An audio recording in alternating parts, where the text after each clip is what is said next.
నమస్కారం. City cable CPC న్యూస్కు స్వాగతం. ముందుగా ముఖ్యాంశాలు.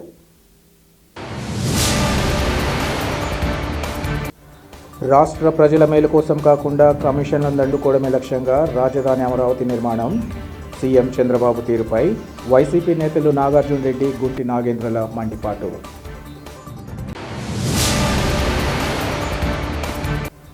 సహకార రంగం బలోపేతంతో పాటు సహకార వ్యవస్థలో మితిమీరిన రాజకీయ జోక్యం లేకుండా తక్షణ చర్యలు చేపట్టాలి. సహకార చైతన్య యాత్రలో AP cooperative central bank employees association ప్రధాన కార్యదర్శి రవికుమార్ కుమార్. పార్లమెంటులో ప్రవేశపెట్టిన మహిళా బిల్లుకు వైఎస్ఆర్సీపీ తన సంపూర్ణ మద్దతు ప్రకటించింది. వైసీపీ మహిళా విభాగం నేతల వెల్లడి.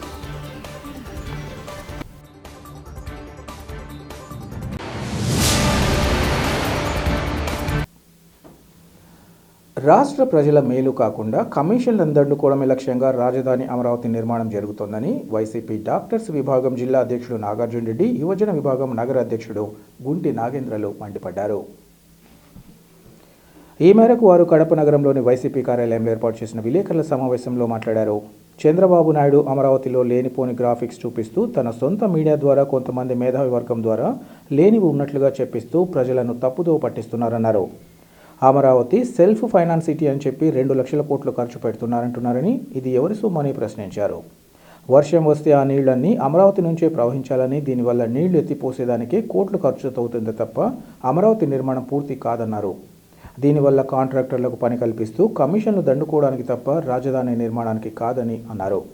ఇక తమ పార్టీ అధినేత వైఎస్ జగన్మోహన్ రెడ్డి చెబుతున్నట్లు మావిగన్ అనే రాజధాని అందరికీ ఆమోదయోగమైందన్నారు. 20,000 కోట్ల రూపాయలు ఖర్చు పెడితే రాజధాని పూర్తి అవుతుందని ప్రజలందరికీ అర్థమవుతుందన్నారు. రాష్ట్రం విడిపోయినప్పుడు శివరామకృష్ణ కమిటీ తన నివేదికలో పేర్కొన్న మేరకు అభివృద్ధి అనేది వికేంద్రీకరణ జరగాలని పేర్కొన్నారని, అయితే ఎక్కడా కూడా చంద్రబాబు కమిటీ సూచనలు పాటించలేదని అన్నారు. ప్రజలందరూ జగన్మోహన్ రెడ్డి చేసిన అభివృద్ధిని ఇప్పుడు గుర్తిస్తున్నారని, 2029లో ఖచ్చితంగా వైఎస్ఆర్ పార్టీ అధికారంలోకి రావడం తథ్యమన్నారు. ఈ కార్యక్రమంలో వైసీపీ నేతలు తదితరులు పాల్గొన్నారు. యునైటెడ్ ఆంధ్రప్రదేశ్ 2014 ముందు బీజేపీ, కాంగ్రెస్ ఇద్దరు కలిసి రాష్ట్రాన్ని విడదీయడం జరిగింది. ఆ విడదీసే టైంలో ఆ రోజు పార్లమెంట్లో కరెంటు తీసి మరీ విడదీయడం జరిగింది. దాని తర్వాత సర్లే పోనీలే వాళ్ళు జరిగినటువంటి పరిణామాలన్నీ, అంటే ఆంధ్ర రాష్ట్రం ఇబ్బంది పడిన తీరు, హైదరాబాద్ నుంచి విడిపోవడం వల్ల వచ్చిన నష్టాలన్నింటినీ గ్రహించి అప్పుడు ఒక శివరామకృష్ణన్ కమిటీ అనేటువంటిది ఒకటి ఏర్పాటు చేయడం జరిగింది. ఎందుకోసమంటే మళ్ళీ ఇలాంటి పరిస్థితులు ఆంధ్రప్రదేశ్కి రాకూడదు, ఫ్యూచర్లో భావితరాల వాళ్ళందరూ ఇబ్బంది పడకూడదు అనే ఉద్దేశంతో సెంట్రల్ గవర్నమెంట్ ఆధీనంలో ఆ కమిటీని ఏర్పాటు చేయడం జరిగింది. సర్లే ఏదో మంచి పనే చేసినారు, ఫ్యూచర్ని దృష్టిలో పెట్టుకొని చేసినారని చెప్పి అందరూ హ్యాపీగానే ఫీల్ అయినారు ఆంధ్రప్రదేశ్ మొత్తం. సో ఆ శివరామకృష్ణ కమిటీ వాళ్ళు మొత్తం ఆ రాష్ట్రం అంతా పర్యటించి ఏ ఏ ప్రాంతాల్లో ఎలాంటి అభివృద్ధి ఉంది, ఏవి వెనకబడిన ప్రాంతాలు, అక్కడ ఉన్నటువంటి లీడర్లను కానీ స్టేక్ హోల్డర్స్ కానీ అందరినీ చర్చలు జరిపి వాళ్ళు దాదాపు 1 సంవత్సరం పాటు అన్నీ గ్రహించి ఒక రిపోర్ట్ని అయితే ఏర్పాటు చేయడం జరిగింది. ఆ రిపోర్ట్లో పొందుపరిచినటువంటి ప్రధాన అంశాలు అంటే మొత్తం వాళ్ళు 187 పేజీలకు సంబంధించినటువంటి నివేదిక సమర్పించడం జరిగింది. అవన్నిటినీ వదిలేసి కేవలం ఒక రాజధానికి సంబంధించిన ముఖ్యమైనటువంటి విషయాలను మాత్రమే ఇప్పుడు డిస్కస్ చేయడం జరుగుతుంది. అందులో మొదట శివరామకృష్ణన్ కమిటీ రికమెండ్ చేసినటువంటిది ఏంటంటే ఫస్టే అవాయిడ్ మెగా సిటీ, అంటే ఒక సూపర్ సిటీ అనేటువంటిది దాన్ని కాన్సెప్ట్ని పక్కన పెట్టండి. ఆల్రెడీ హైదరాబాద్లో ఆ విధంగా అంటే యావత్ ఆంధ్ర రాష్ట్రానికి సంబంధించినటువంటి ధనాన్ని అంతా ఒక చోట కాన్సన్ట్రేట్ చేయడం వల్లనే ఈ ఫలితాలు ఈరోజు బైఫర్కేషన్ అనేది జరిగింది. సో మళ్ళీ ఇది ఫ్యూచర్లో జరగకుండా ఉండాలంటే ఆ పద్ధతినే మానుకోండి, అంటే అవాయిడ్ సూపర్ సిటీ, అంటే సూపర్ సిటీ అనే కాన్సెప్టే వద్దు అని ఫస్ట్ రికమెండేషనే అది. దాని తర్వాత డీసెంట్రలైజేషన్, అంటే అభివృద్ధి అనేటువంటిది వికేంద్రీకరణ, ఒక ప్రాంతానికి అభివృద్ధి ఉండకూడదు, రాష్ట్రంలో ఉన్నటువంటి వివిధ ప్రాంతాలకు అడ్మినిస్ట్రేటివ్ కానీ లెజిస్లేచర్ కానీ దాని తర్వాత ఈ జ్యుడిషియరీ కానీ డిస్ట్రిబ్యూట్ చేసి అన్ని ప్రాంతాలను సమగ్ర అభివృద్ధికి తోడ్పడండి, అది సెకండ్ రికమెండేషన్. దాని తర్వాత మూడవది అవాయిడ్ ఫర్టైల్ ల్యాండ్స్, అంటే రాష్ట్రంలో ఉన్నటువంటి ప్రధానమైనటువంటి వ్యవసాయానికి సంబంధించినటువంటి భూములను పక్కన పెట్టండి. ఎందుకంటే అవే మనకు జీవనాధారమైనటువంటి భూములనే క్యాపిటల్ సిటీ కట్టుకుంటే రేపు వ్యవసాయానికి ఎంత ఇబ్బంది ఉంటుంది. ఎన్విరాన్మెంటల్ రిస్క్, అంటే ఇంత గ్రీనరీ, లక్షల ఎకరాల్లో ఉన్నటువంటి గ్రీనరీ అంతా తొలగిస్తే వర్షాలు ఎలా పడతాయి? అది ఒక ప్రకృతి విపత్తు అవుతుంది తప్ప క్యాపిటల్ సిటీని కట్టుకొని విపత్తుని కొని పెట్టుకోవడం అనేటువంటిది మంచి పద్ధతి కాదు అనేది. అందుకే అవాయిడ్ ఫర్టైల్ ల్యాండ్స్. దాని తర్వాత నెక్స్ట్ ఏం చెప్పినారు? చూజ్ ఆల్టర్నేటివ్ లొకేషన్స్ అంటే గవర్నమెంట్కి ఎక్కడ ఎక్కువ భూములు ఉన్నాయి గవర్నమెంట్కి సంబంధించి, అదేవిధంగా తక్కువగా ఉన్నటువంటి ఫర్టైల్ ల్యాండ్స్, అవి వాళ్ళు చూసించిన ఏరియాలు వచ్చేసి న్యూజివీడ్ ఒక ఏరియా, దోనకొండ ఒక ఏరియా, ఇలాంటి ఏరియాల్లో ఆల్టర్నేటివ్ లొకేషన్స్ చూపించడం జరిగింది.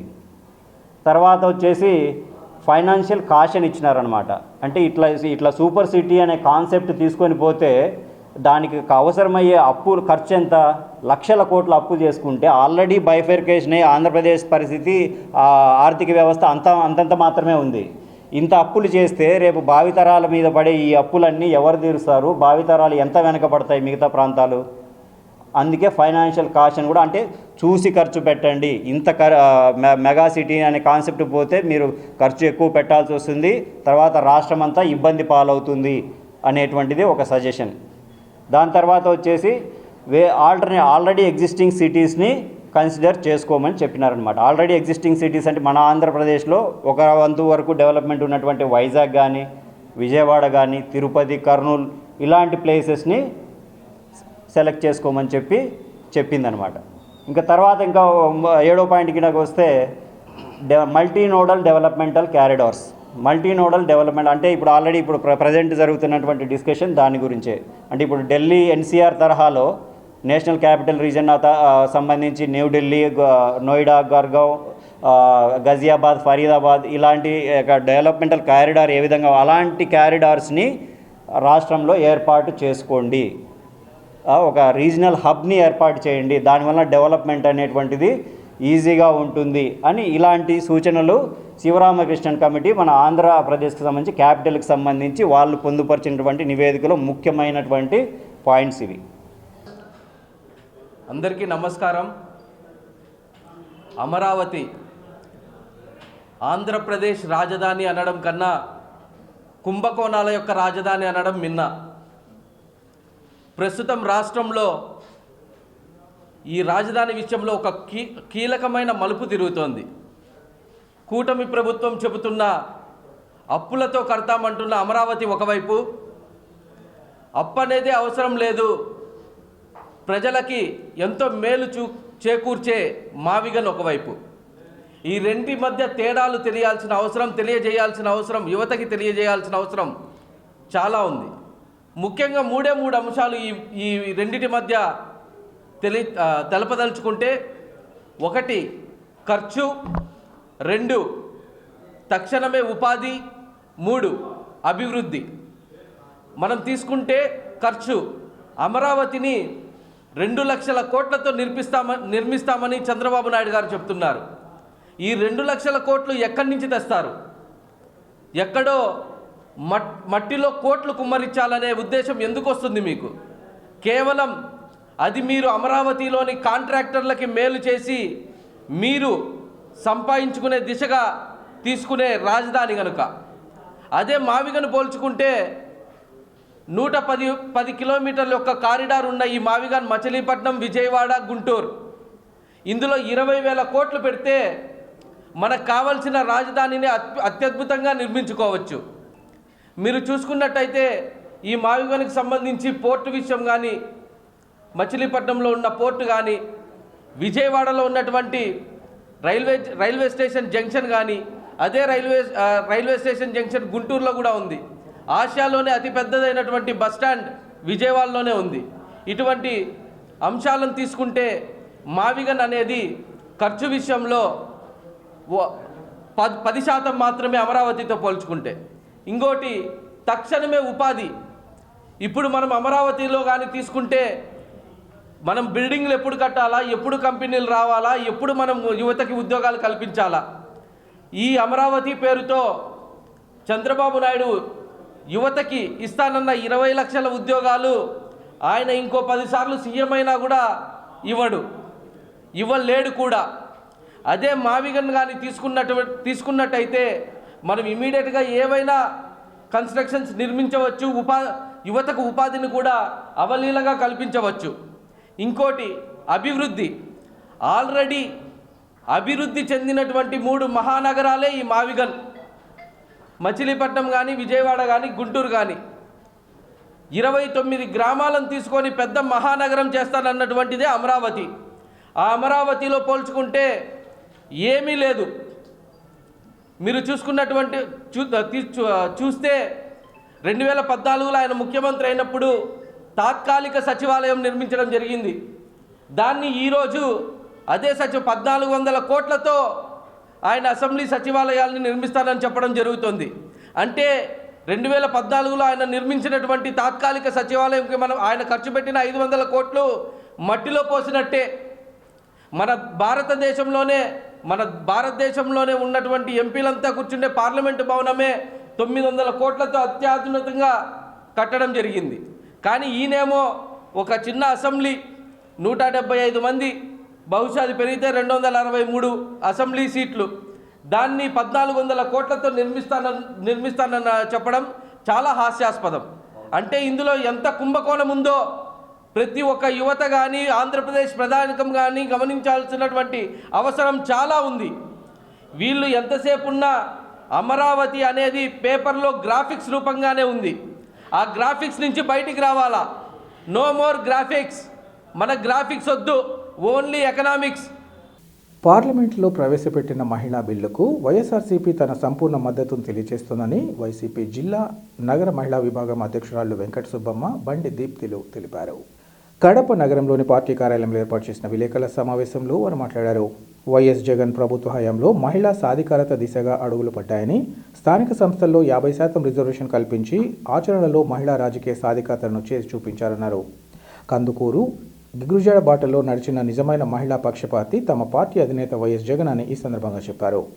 క్యాబినెట్ మొదలు నామినేట్ పదవుల్లో సింహభాగం వాటా ఇచ్చి పరిపాలనలో భాగస్వామ్యం కల్పించడం ద్వారా మహిళలు రాజకీయ సాధికారత సాధించారన్నారు.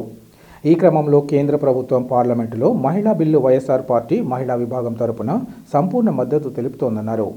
వైఎస్ జగన్మోహన్ రెడ్డి తన పాలనలో మంత్రి పదవులు, నామినేటెడ్ పదవులు మహిళలకు అధిక ప్రాధాన్యత ఇచ్చారని, పెట్టిన ప్రతి పథకంలో మహిళలకే ప్రాధాన్యత ఇచ్చారని గుర్తు చేశారు. ప్రస్తుత మహిళా బిల్లుకు కూడా తమ సంపూర్ణ మద్దతు తెలియజేస్తున్నట్లు ఈ సందర్భంగా పేర్కొన్నారు.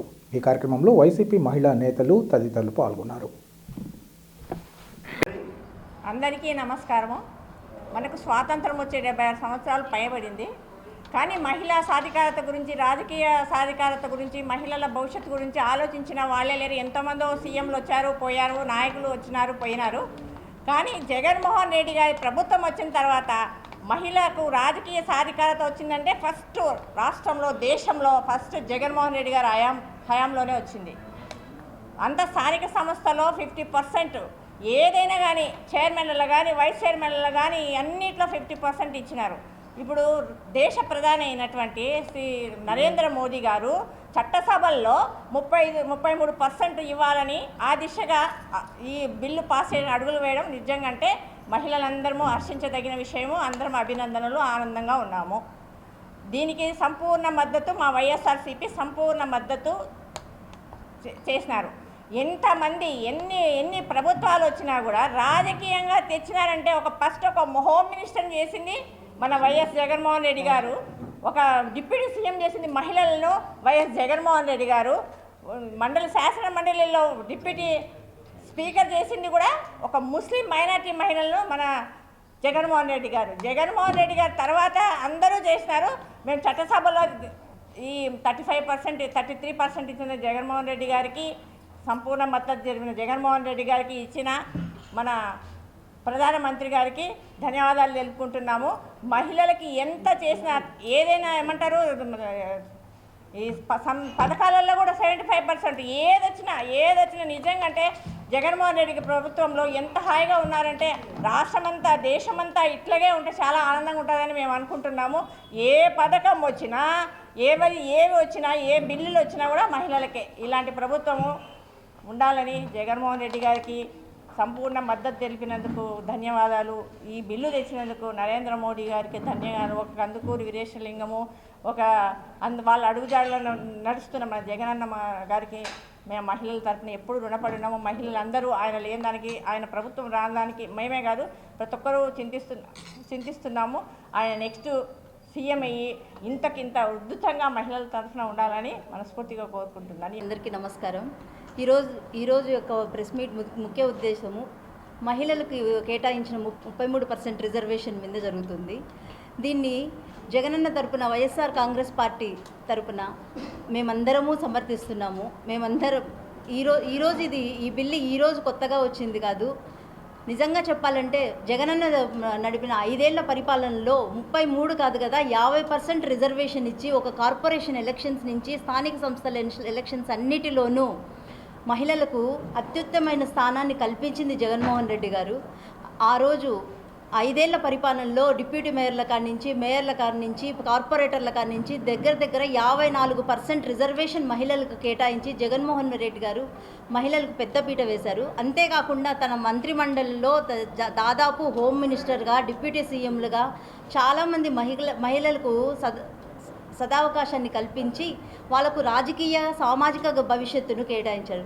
దీనికి తోడు జగనన్న ఇంప్లిమెంట్ చేసిన చాలా వరకు పథకాలలో అమ్మఒడి కానీ, స్త్రీ చేయూత కానీ వీటన్నిటి వెనుక కూడా మహిళలు సామాజికంగా సమాజంలోకి ముందుకు వచ్చి నిలబడాలి అన్నది జగనన్న మెయిన్ ఉద్దేశము.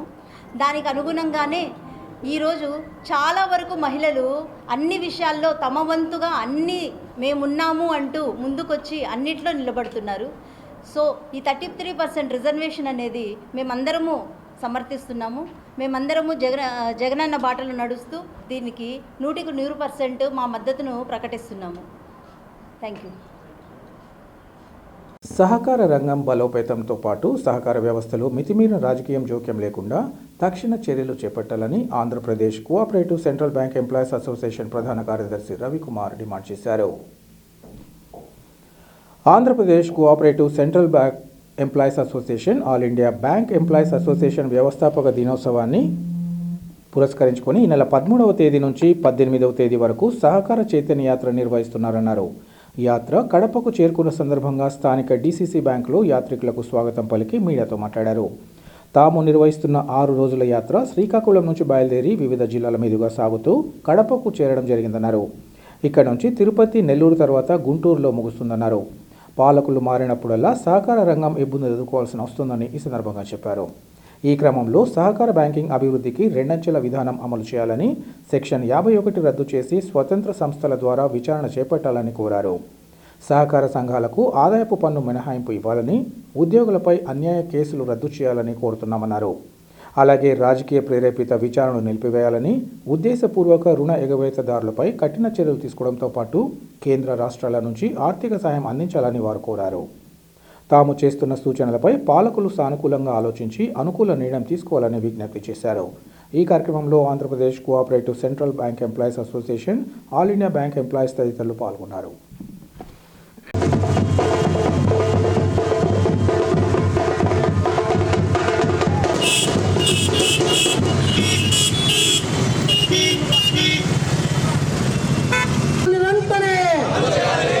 సహకార వ్యవస్థలో రాజకీయ జోక్యం తగ్గాలి.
రవికుమార్, ప్రధాన కార్యదర్శి all India cooperative bank employees federation మరియు రాష్ట్ర ప్రధాన కార్యదర్శి Andhra Pradesh cooperative central banks employees association. ఈరోజు Andhra Pradesh cooperative central banks employees association 61వ వ్యవస్థాపక దినోత్సవాన్ని పురస్కరించుకొని మరియు all India bank employees association 80వ వ్యవస్థాపక దినోత్సవాన్ని పురస్కరించుకొని సహకార చైతన్య యాత్ర అనే ఒక కార్యక్రమాన్ని ప్రారంభించడం జరిగింది.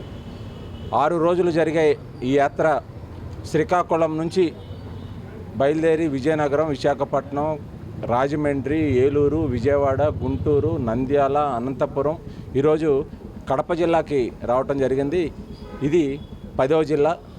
ఇక్కడ నుంచి తిరుపతికి వెళ్తున్నాం. ఆ తర్వాత నెల్లూరు, ఒంగోలులో ఈ యాత్ర ముగించడం జరుగుతుంది. ఈ యాత్ర ముఖ్య ఉద్దేశం సహకార రంగం బలోపేతం అనే థీమ్తో మేము స్టార్ట్ చేసుకోవడం జరిగింది.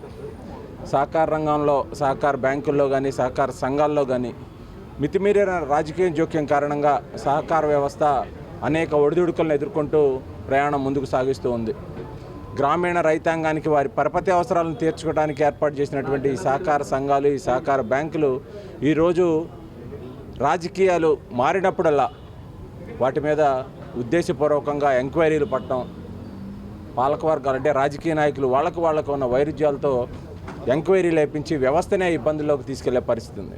దీనికి వ్యతిరేకంగా చట్టం ప్రకారం సెక్షన్ 51 ఏదైతే చేస్తున్నారో ఎంక్వైరీ, అది నిష్పక్షపాతంగా జరగట్లేదు. ఒక స్వతంత్ర విచారణ సంస్థల ద్వారా మాత్రమే సహకార సంఘాల్లో కానీ, సహకార బ్యాంకుల్లో కానీ విచారణలు చేపట్టాలి అని చెప్పేసి మా యొక్క డిమాండ్. దీంతోపాటు కేంద్ర ప్రభుత్వం ఏదైనా ప్రభుత్వ రంగ బ్యాంకు ఆర్థికంగా ఇబ్బందుల్లో ఉంటే దానికి ఆర్థిక చేయూతనివ్వటమో లేకపోతే మంచిగా ఉన్న ఇంకో బ్యాంకుల్లో దాన్ని మెర్జీ చేయడమో జరుగుతుంది. కానీ రైతాంగం కోసం ప్రతి ప్రభుత్వం కూడా మేము రైతుల కోసం ఏర్పడిన ప్రభుత్వం అని చెప్తారు. కానీ రైతాంగం కోసం ఏర్పడినటువంటి ఈ సహకార సంఘాలు కానీ, జిల్లా సహకార కేంద్ర బ్యాంకులు కానీ ఇబ్బందుల్లో ఉన్నప్పుడు ఏ ప్రభుత్వం కూడా ఆర్థిక చేయూతనివ్వట్ల. 2008లో మొట్టమొదటిసారిగా 14,635 కోట్ల క్యాపిటల్ అసిస్టెన్స్ కేంద్రం ప్రవేశపెట్టినప్పుడు ఒకసారి వచ్చింది. 2008 అంటే ఇది 2026, 18 సంవత్సరాలుగా ఎలాంటి ఆర్థిక చేయూతం లేకుండా వచ్చే లాభాల నుంచే ఈరోజు సహకార వ్యవస్థలు, సహకార సంఘాలు కానీ, సహకార బ్యాంకులు కానీ మనుగడ కొనసాగిస్తూ ఉన్నాయి.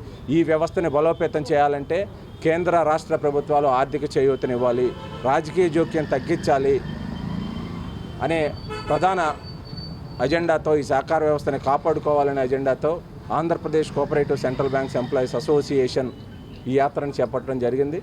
ఇంకా 2 రోజుల్లో ఈ యాత్ర ముగుస్తుంది. భవిష్యత్తులో ఏవైతే డిమాండ్లు మేము రైజ్ చేసామో మా 14వ మహాసభలు మే 9, 10 ఒంగోలు వేదికగా జరగబోతున్నాయి.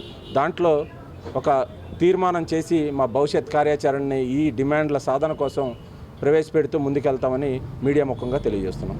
Thank you. ఈరోజు ఏదైతే మా కామ్రేడ్స్ రాష్ట్ర వ్యాప్తంగా ఒక ప్రతిష్టాత్మకంగా Andhra Pradesh cooperative central bank employees association 13 జిల్లాల వ్యాప్తంగా ఈ బైక్ యాత్ర ఏదైతే చేపట్టిందో ప్రధాన ఉద్దేశం మా జనరల్ సెక్రటరీ గారు తెలియజేశారు. దీని ప్రధాన ఉద్దేశం సహకార వ్యవస్థను కాపాడుకోవాలి, సహకార వ్యవస్థను బలోపేతం చేయాలన్నటువంటి ఒక ప్రధానమైనటువంటి డిమాండ్తో ఈరోజు మీ కార్యక్రమాన్ని తలపెట్టాం. ఈరోజు 6 రోజుల పాటు 1300 కిలోమీటర్లు రాష్ట్ర వ్యాప్తంగా ఈ బైక్ యాత్ర చేసి రైతుల్లో కానీ, అదే మాదిరిగా ఎంప్లాయీస్లో కానీ మిగిలినటువంటి అన్ని వర్గాల్లో కూడా సాధ్యమైనంత వరకు మేము వాళ్ళందరినీ కూడా చైతన్యపరిచి ఈ సహకార వ్యవస్థను బలోపేతం చేయాలన్నటువంటి ఒక ముఖ్య ఉద్దేశంతో తలపెట్టిన ఈ యాత్ర దిగ్విజయంగా 5 రోజులు పూర్తి చేసుకుంది. ఈ వచ్చేటువంటి రోజు కూడా సక్సెస్ఫుల్గా ఇప్పుడు ఇక్కడి నుంచి బయలుదేరి తిరుపతి వెళ్ళి, తిరుపతి నుంచి నెల్లూరు మీదుగా ఒంగోలు చేరుకొని అక్కడ యాత్ర ముగుస్తుంది. ప్రధానంగా మేము ఒకటే డిమాండ్ చేస్తూ ఉన్నాం, సహకార వ్యవస్థను బ్రతికించండి. సహకార వ్యవస్థ రైతులకు అత్యంత దగ్గరగా ఉన్నటువంటి వ్యవస్థ ఏదన్నా ఉందంటే ఒక సహకార వ్యవస్థ మాత్రమే. ఈ సహకార వ్యవస్థలో మితిమీరిన రాజకీయ జోక్యం వల్ల ఎప్పుడు అంపశయ మీద ఉన్నట్లే ఎప్పుడు కూడా ముందుకు ఎంత వెళ్తామో అంతే వెనక్కొచ్చేటువంటి పరిస్థితి కొనసాగుతూ ఉంది. దీన్ని కాపాడుకుంటే తప్ప రైతాంగానికి మనం సేవ చేయలేటువంటి పరిస్థితి లేదు. కాబట్టి మీడియా ముఖంగా తెలియజేసింది ఉంటే రాజకీయ ప్రమేయాన్ని దీంట్లో వీలైనంత వరకు తగ్గించి సహకార వ్యవస్థలో రెండంచెల విధానాన్ని ప్రవేశపెట్టి సాధ్యమైనంత వరకు సహకార వ్యవస్థను ఇటు రాష్ట్ర ప్రభుత్వం కానీ ఇటు కేంద్ర ప్రభుత్వం కానీ బలోపేతం చేసే విధంగా తగు చర్యలు తీసుకోవాలని చెప్పి విజ్ఞప్తి చేస్తున్నాను. Thank you. నా పేరు Narayana Reddy, Andhra Pradesh cooperative central bank employees association రాష్ట్ర వర్కింగ్ ప్రెసిడెంట్ నారాయణ రెడ్డి. వార్తలు ముగించే ముందు ముఖ్యాంశాలు మరోసారి. రాష్ట్ర ప్రజల మేలు కోసం కాకుండా కమిషన్లను దండుకోవడమే లక్ష్యంగా రాజధాని అమరావతి నిర్మాణం. సీఎం చంద్రబాబు తీరుపై వైసీపీ నేతలు నాగార్జున రెడ్డి, గుంటి నాగేంద్రల మండిపాటు.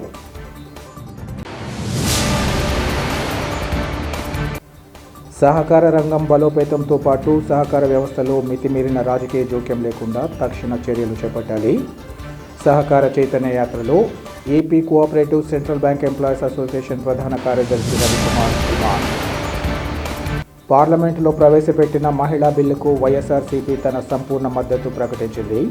వైసీపీ మహిళా విభాగం నేతల వెల్లడి.